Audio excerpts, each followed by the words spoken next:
Sir నమస్తే sir. చెప్పండి. ఏం పేరు సార్? హనుమంతరావు. హనుమంతరావు గారు. ఏం చేస్తుంటారు? Retired railways. Railway employee. Railway retired employees కాబట్టి రిటైర్డ్. నాకు కావాలి. ఓకే. Sir retired. ఎట్లా సార్ రిటైర్డ్ ఎంప్లాయీల పరిస్థితి అసలు రాష్ట్రంలో ఎందుకంటే సెంట్రల్ గవర్నమెంట్ ప్రాబ్లం ఏం లేదు. మాకు పెన్షన్ ఎవరి మోడీ గారు 30th అంటే 27th 3 రోజుల ముందు వేసేస్తారు మాకు పెన్షన్. ఓకే. మాకు ఇయర్లీ 2 times డిఏలు వస్తాయి. ఓకే. మాకేం ప్రాబ్లం లేదు పెన్షన్. ఇప్పుడు స్టేట్ లో అంటే ఇప్పుడు తెలంగాణ స్టేట్ లో చాలా మంది ఇబ్బంది పడతా ఉన్నారు. సో ఏంటి సార్ వాళ్ళ గురించి ఏం చెప్తారు? స్టేట్ గురించి అయితే కొంచెం పేమెంట్స్ పెన్షన్స్ టైం కూడా వస్తలేవని కొంచెం మేము విన్నాం కానీ మనకు ఎగ్జాక్ట్లీ తెలియదు. విన్నాం అది అట్లా. మాకైతే 30th అంటే 25th 26th నుంచి 27th లోపల పడిపోతుంది మాకు పెన్షన్. స్టేట్ తో పోల్చుకుంటే సెంట్రల్ బాగానే ఉంది. 100% బాగుంది. నేను 40 years సర్వీస్ చేసిన రైల్వేలో. చాలా రైల్వేలో సర్వీస్ చేసేది కాబట్టి ఇప్పుడు రైల్వే స్టేషన్స్ అన్ని రీయూనియన్ అంటే మళ్ళీ రీడెవలప్మెంట్ అవుతా ఉంది. ఎట్లా అనిపిస్తుంది సార్? అది బాగున్నాయండి. ఇండియాలో కూడా హైయెస్ట్ వందే భారత్ ట్రైన్లు మన తెలంగాణకే ఇచ్చిండు. వందే భారత్ ట్రైన్లు మళ్ళీ చెర్లపల్లి స్టేషన్ ఏంది, సికింద్రాబాద్ స్టేషన్ అయితే ఎయిర్పోర్ట్ కు మించి ఉంటుందంట. సికింద్రాబాద్ స్టేషన్ అంత డెవలప్ అవుతుంది. మేము విన్నా అది సికింద్రాబాద్ స్టేషన్ అయితే ఇంకా చాలా స్టేషన్లు డెవలప్ చేస్తున్నాం ఇండియాలో మొత్తం. ఇది సీతావల్ మండి ఏరియా వస్తుంది. సికింద్రాబాద్ లో 5 డివిజన్లు ఉంటాయి. 5 డివిజన్లో 1 of the division సీతావల్ మండి. ఎట్లా సార్ మరి ఏరియాలో డెవలప్మెంట్ పరంగా చూస్తా ఉంటే? ఓకే. ఆమె హేమ గారు బాగానే చేస్తుండ్రు. పర్లే. ఆమె పార్టీలకు అతీతంగా ఆమె హెల్ప్ చేస్తుంది. ఇట్లా పలానా కాంగ్రెస్ వాళ్ళు అన్నా బీజేపీ వాళ్ళు అన్నా ఎవరు పోయినా ఆమె హెల్ప్ చేస్తుంది. ఆమె ఇట్లా ఉందంటే ఇట్లా డ్రైనేజ్ ప్రాబ్లం ఉన్నా ఏదున్నా కరెంట్ ప్రాబ్లం ఉన్నా ఆమె హెల్ప్ చేస్తుంది. అట్లా ఏం లేదు. అంటే రాబోయే రోజుల్లో మళ్ళీ జిహెచ్ఎంసీ ఎలక్షన్స్ వస్తాయి కాబట్టి ఎట్లుంటుంది సార్ రిజల్ట్స్ ఈసారి? అంటే ఎవరికి అవకాశం ఉండదు ఎందుకంటే కాంగ్రెస్ పార్టీ అధికారంలో ఉంది కాబట్టి ఎట్లా ఉండదు? కాంగ్రెస్ పార్టీకి అవకాశం సిటీలో తక్కువ ఉంటాయి అనిపిస్తుంది నాకు. ఎందుకంటే 6 గ్యారెంటీలు అమలు చేయలే వాళ్ళు. 6 గ్యారెంటీ అమలు చేసి ఓన్లీ బస్ ఫ్రీ పెట్టిండ్రు, అది పెట్టిండ్రు. కానీ 500 గ్యాస్ అని ఇదని మళ్ళీ ఇంకా చాలా ఉండే. ఇంకా చాలా ఫ్రీ బస్ ఒక్కటే పెట్టిర్రు వాళ్ళు 6 గ్యారెంటీలలో. కానీ బీజేపీ బాగుంటుంది అనిపిస్తుంది నాకు. బీజేపీ అడుగుదాం అనుకున్నా. ఎట్లుంటుంది సార్ అంటే నెక్స్ట్ తెలంగాణలో? అదే ఓవరాల్ గా తెలంగాణలో అంటే it is too early to comment, ఇప్పుడే చెప్పలేము. కానీ ఈ 6 గ్యారెంటీలు అయితే అమలు చేయలేదు. దాంట్లో కొంచెం ఇది ఉన్నారు. రైతు బంధు కూడా అందరికీ పడతలేదంట. రైతు బంధు కూడా ఒక 2-3 ఎకరాలు 5 ఎకరాల వాళ్ళకే పడుతుందంట. మా ఫ్రెండ్స్ కూడా ఉన్నారు, యాదగిరిగుట్టలు ఉన్నారు. వాళ్ళకు కొన్ని పడుతున్నాయి, కొన్ని పడతలేవు. అది కొన్ని పడతలేవు. అట్లా ఎట్లా అనిపిస్తుంది సార్ ఈ గవర్నమెంట్ రూలింగ్? అసలు ఎట్లుంది? ఇక గవర్నమెంట్ రూలింగ్ అంటే ఇక సీఎం చెప్తాం. కాంగ్రెస్లో ఎప్పుడు కుమ్మలాటలు ఉంటూనే ఉంటాయి. కాంగ్రెస్ అది అంటే ఇంతకుముందు కూడా చూసారు, ఇప్పుడు కూడా చూసాం. ఇప్పుడు చూడండి, ఒక కొండ సురేఖది ఒక కాంట్రవర్సీ, చిన్నారెడ్డిది ఒక కాన్సర్వేటివ్, మేఘారెడ్డిది ఒక రాజగోపాల్ రెడ్డిది, ఇవన్నీ ఇక అయితేనే ఉంటాయి. కాంగ్రెస్ అంటేనే అంతే, ఇక కుమ్మలాట ఉంటూనే ఉంటుంది.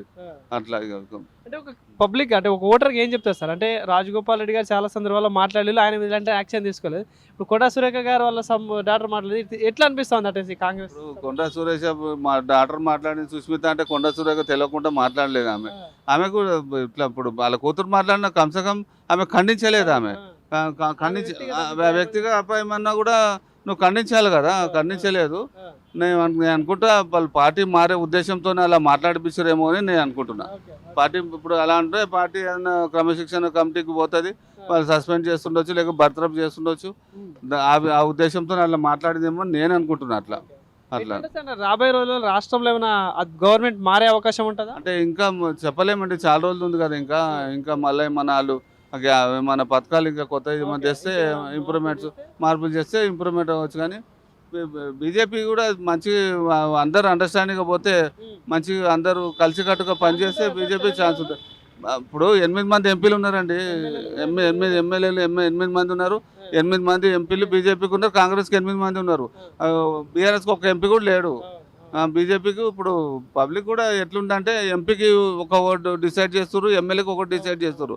ఎంపీకి కేంద్రంలో బీజేపీ ఉంది కాబట్టి అట్లా 8 మంది ఎంపీలు ఫస్ట్ టైం వచ్చింది బీజేపీ స్టేట్లో. అట్లా సెంట్రల్ గవర్నమెంట్ బీజేపీ ఉంది, ఎట్లా అనిపిస్తుంది అంటే మీకు? అంటే మోడీ అండి. మోడీ ఇన్ని సంవత్సరాలు చేసిన పిఎం ఒక్కడే మోడీ. నెహ్రూ తర్వాత నెహ్రూ రికార్డ్ బ్రేక్ చేసిండు మోడీ. మన కంపల్సరీ సార్. సెంట్రల్లో ఎంత ఏమున్నా కూడా 100% బీజేపీ వస్తుంది. ఎందుకంటే అక్కడ మోడీకి తగిన క్యాండిడేట్ పిఎం క్యాండిడేట్ ఎవరు చెప్పండి సార్. ఆపోజిషన్లో ఎవరు మోడీకి తగిన క్యాండిడేట్ ఎవరు లేరు. ఆయన ఏం మాట్లాడతారు కథం ఏం మాట్లాడతారో తెలియదు. రాహుల్ గాంధీ ఏం మాట్లాడతారో తెలియదు. అట్లా మోడీ మన భారతదేశంని ఎక్కడున్న పొజిషన్ని ఎన్నుంచి తెచ్చింది సార్. అమెరికాలో ఒక టైంలో మోడీకి వీసా ఇవ్వకుంటే ఇప్పుడు అమెరికా వెల్కమ్ చేస్తుంది మోడీని. అంటే మీరు మోడీ పనితనం అట్లా. ఆయనకు ఏముంది సార్, ఆయనకు వెనక ఎవరు లేరు. ఆయన ఆస్తులు సంపాదించుకునే అవసరం లేదు ఆయనకు. మస్తు ఆయన డే అండ్ నైట్ పనిచేస్తున్నాడు. ఒక రోజు లీవ్ తీసుకోకుండా పనిచేస్తుండే ఆయన. అరే 67 అవేమంటారు ఎయిర్పోర్ట్లు ఉండే, ఇవాళ 160 అయినాయి. 67 ఎయిర్పోర్ట్లు ఉంటే 160 ఎయిర్పోర్ట్లు అయినాయి ఇండియాలో. ఇప్పుడు ఎకనామిక్ చూడు, వరల్డ్లో ఫోర్త్ ప్లేస్ ఉంది మన ఇండియా. వరల్డ్లో 4th ప్లేస్ ఉంది ఇండియా. ఇప్పుడు ఆ వేవ్ తోటి తెలంగాణలో అధికారం వచ్చే అవకాశాలు ఉన్నాయా? రావచ్చు సార్, రావచ్చు. అంతా యూనిటీగా పనిచేస్తే, బీజేపీ యూనిటీగా పనిచేస్తే రావచ్చు. అంటే ఇప్పుడు చాలా మంది లీడర్లు ఉన్నారు సార్ తెలంగాణలో బీజేపీకి సంబంధించి. సో ఎవరి డైరెక్షన్ లో ఉంటే ఇంకొంచెం హైప్ పెరిగి పాజిబుల్. అది బండి సంజయ్ తీసి పెద్ద తప్పు చేసిన వాళ్ళు. బండి సంజయ్ అధ్యక్షుడు తీసి తప్పు చేసారు. బండి సంజయ్ అధ్యక్షుడు ఉంటే అప్పుడే హంగ అసెంబ్లీ వస్తుండే, లేకుంటే బీజేపీ గవర్నమెంట్ ఫామ్ చేస్తుండే. వాళ్ళు తెలుసుకున్నారు బండి సంజయ్కి ఎంత ఉన్నది, బండి సంజయ్ అధ్యక్షుడు ఉన్నప్పుడు పొజిషన్ ఎట్లుండే, అధ్యక్షుడు లేనప్పుడు పొజిషన్ ఎట్లుంది వాళ్ళు తెలుసుకొని మళ్ళీ ఎలక్షన్ ముందు బండి సంజయ్కి ఇస్తే అధ్యక్షుడిగా బాగుంటుందని మా ఒపీనియన్. సో ఇప్పుడు హైదరాబాద్ లో జరిగే జిహెచ్ఎంసీ ఎలక్షన్ లో సో మేయర్ పీఠం ఎవరికి దక్కొచ్చు అనుకుంటున్నారు? 3 ఉన్నాయి సార్. ఇప్పుడు 3 మేయర్లు ఉన్నాయి. అక్కడ ఓల్డ్ సిటీస్ అయితే అక్కడ ఎంఐఎంకే పోతుంది కంపల్సరీ.